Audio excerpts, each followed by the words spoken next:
Welcome back to Melbourne After Dark, where we are going to be exploring around the city of Melbourne. My name is Nathan. And I'm Audrey. Coming up, we have an exciting tour of the best lookouts to see our beautiful city in all its glory. We are also going to be talking with the people of Melbourne. Plus, we have a musical guest, Sunny Moo, and I believe we're going to be testing my knowledge of Melbourne. Isn't that right, Audrey? That's right, Nathan. I hope you've studied. I have not. Now, Audrey, Melbourne is one of the most beautiful cities in Australia, and there are many different ways to see it. We sent out the guys, Maddie and Patch, to find some of the best lookouts of Melbourne.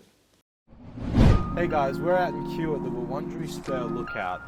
As you can see, one of us dressed for the weather. Yeah, so let's go check it out.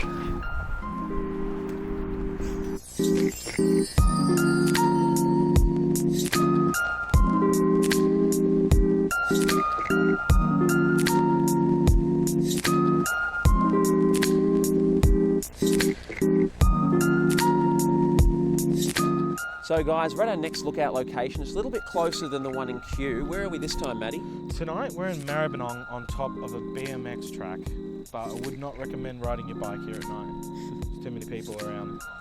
It's a great lookout location if you're in the west, so let's check it out.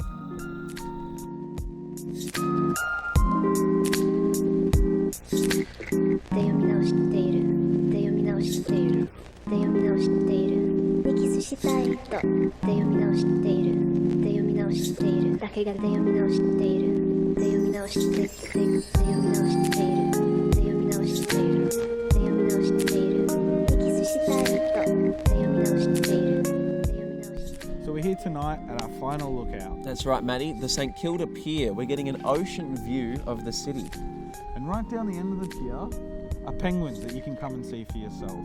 But no flash photography and no filming them. We will find you.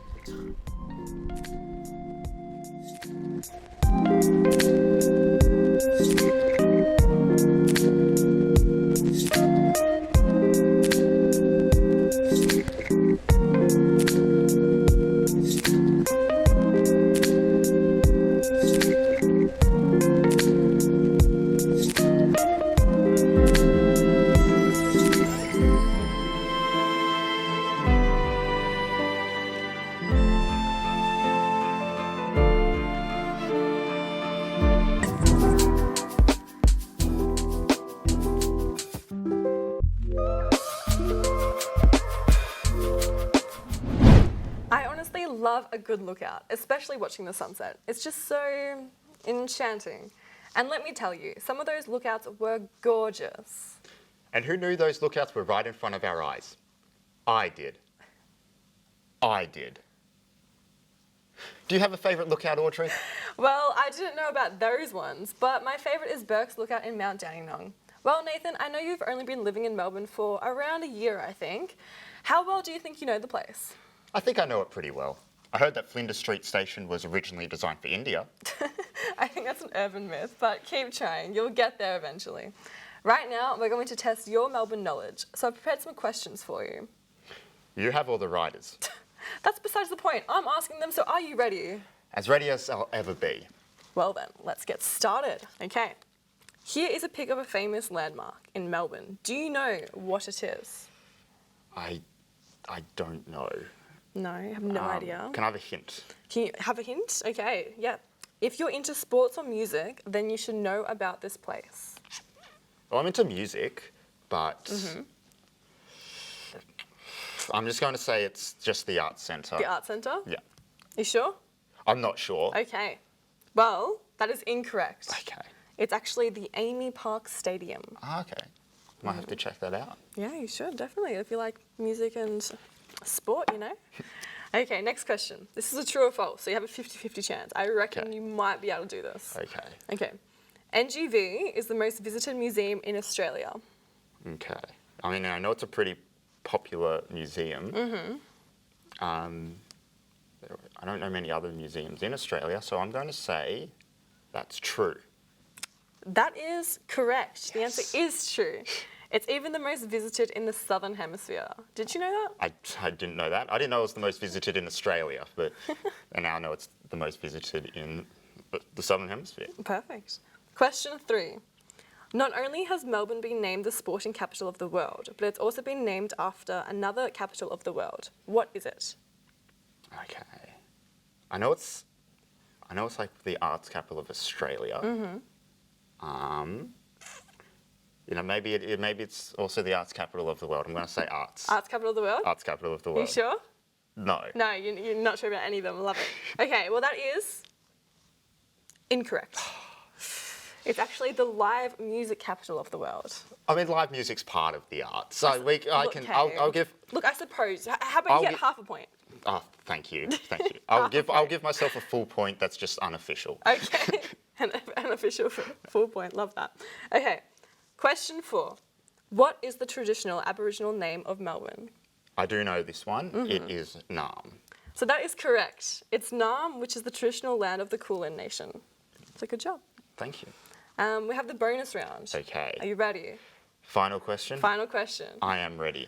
Epic. Melbourne used to be known as what? A, South Wales, B, Batmania, C, Elizabeth, or D, Batmanland? Okay, I'm not going to say South Wales because that already is a place in Wales. I know the British love their monarchs and naming everything after previous monarchs, so I'm going to go with Elizabeth. Is Elizabeth? that C? C, that was C. C. Lock it in? Locking it in. Okay. Well, Nathan, that is incorrect. What The was it? correct answer was B, which is Batmania. Oh, okay. I should have gone there. There's two Batman There ones. were 2 Batman ones. That should have been a telltale sign, Of shouldn't it? course, it should have.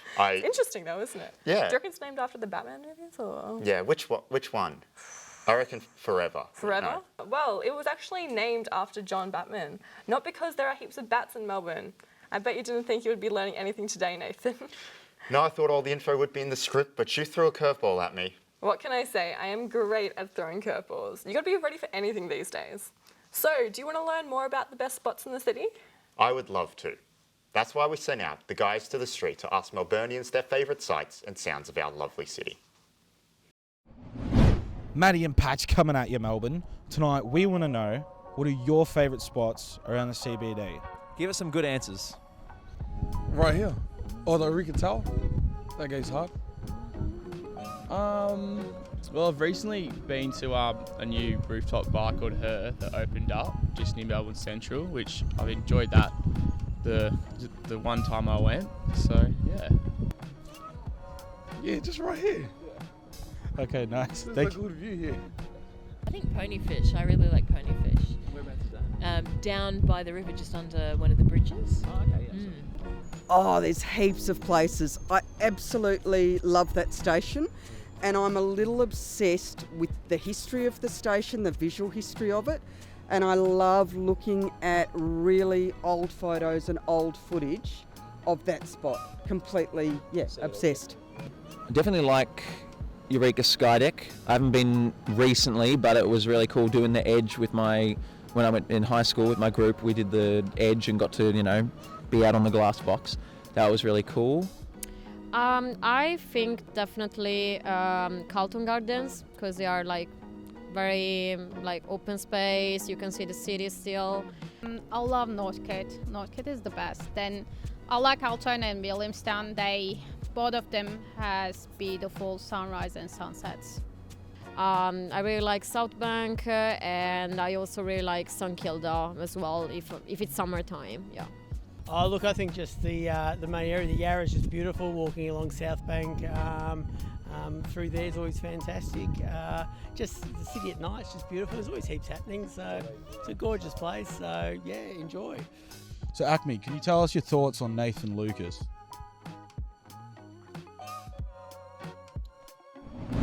Thanks, Maddie and Patch. What do you think, Nathan? Will you check out those places? I think I might have to. I really want to go to Acme, and that sold me on it. Yeah, I reckon that'll be right up your alley. I feel you'd be a bit of a sucker for Acme. I can't disagree, but I know I'm a sucker for music. Do you know who our special guest is? Why, yes, I do, Nathan. Please welcome our musical guest, hailing from just around the corner in the peninsula, Sunny Moo, performing an original song. Hi guys, I'm Sunny Moo, and this is an original song called As One.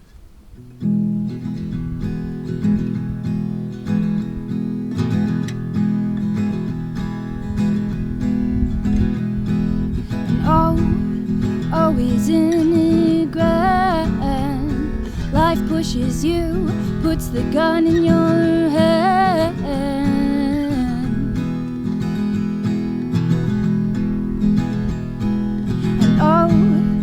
always in it fun. It's all a race, but you don't know where to run. Where do I go? And it doesn't make much sense. We're hurting all of our friends and asking them why. Why are you sad? Why do you cry?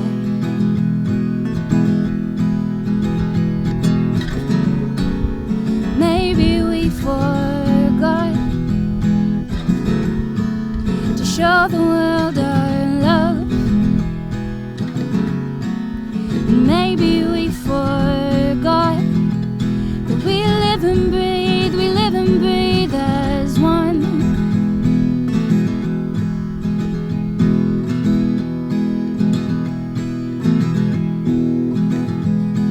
And we get lost in our own heads. We're all drowning, but no one seems to care. No one asks why. How can I help? Why do you cry? And it seems kind of funny. We'll lose it all for money. We'll kill the bees just to taste their honey. Isn't it funny?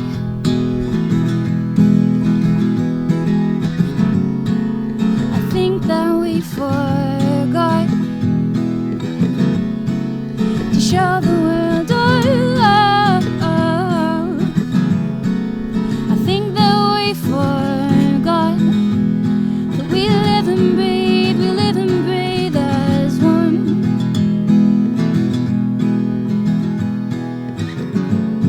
So I think maybe it's time to share this love of mine.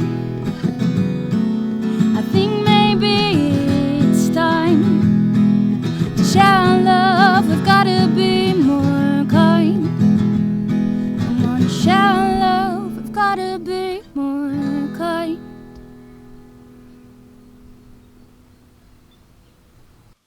Now, you don't only get to hear them play, we also have them in for an interview. Hi, welcome to the show, Sunny Moo. Hey guys, thanks for having me. Sorry that I couldn't come in to the studio with you guys today, but we have to use Zoom, so we'll make do with that. Well, so far you've released an EP, Blue Box. What was your creative process in making that project? It was very much just inspired by Doctor Who, and That's I so was interesting. playing all my original songs at gigs around the place. Mm-hmm. My producer Johnny heard a song called Mercy, which is on the EP, and Blue Box, and wanted to hear them in studio instead of on phone recordings because he'd recorded them on his phone. And so we ended up in studio like a month later, and then probably another 6 months after that, after working on it, because I had panic attacks almost every time we went into the studio. We got it done, and Awesome. then Blue Box was released. Who are some of your influences for Blue Box, and have they since changed? It was obviously very influenced by Doctor Who and David Tennant's Regeneration. Yeah. But musical influences, I listened to a lot of Mumford & Sons, Passenger, and Shaky Graves. So it was very sort of acoustic inspired. Mhm. I wanted it to sound very sort of nice and chill and flowy. And I think we achieved that. Is there anything on the horizon, such as singles, albums, or gigs? So I'm looking at making an album called Magic, Madness and Sadness, which is sort of like a 3-part album. Amazing. Encompassing a bunch of different genres and a bunch of my different moods because they change a lot. I feel a lot and I write about it all. So it'll just be one to sort of track the moods on each CD or each album. Awesome. I don't think we'll go with CDs this time because no one has CD players in their car. And you can find me at the Central Hotel in Beaconsfield. I play there relatively regularly, or at lots of different breweries up the peninsula. I play at God's Kitchen a lot. And where can we find you? You can find me on YouTube, Instagram, Facebook. The EP is on Spotify, iTunes, etc. Just search Sunny Moo or Sunny Moo Music for the socials. Thank you, Sunny Moo, for coming on our show. We really appreciate it. Thanks for having me. I had a lot of fun. How about for our second ever episode? I never thought I'd be learning on the job, to be honest. Well, I'm glad you have. And if you have any questions or places that we should check out, then please be sure to let us know on our socials at MadTVOz. That's right. We'd love to hear from you. Get keen for our next show where we'll be uncovering some of Melbourne's best hidden bars. Can't wait for that, Nathan. And from all of us here, make sure to stay mad. Yeah.